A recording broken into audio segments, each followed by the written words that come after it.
अंगारकी चतुर्थीसाठी झटपट तिळाचे मोदक करूयात.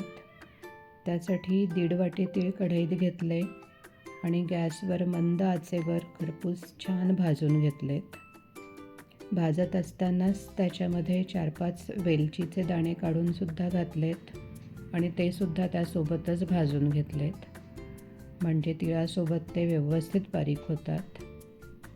तीळ भाजून झाले आहेत का नाही हे बघण्यासाठी बोटांमध्ये घेऊन त्यांना क्रश करून बघायचं.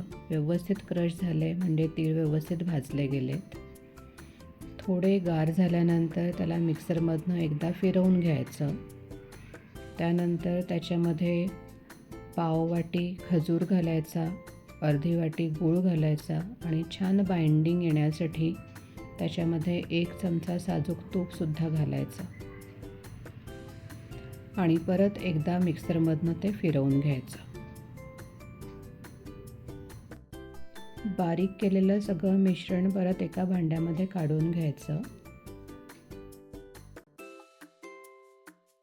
त्याचे मोदक हातावर सुद्धा आपण वळवू शकतो किंवा मोल्डमध्ये टाकून सुद्धा ते बनवू शकतो.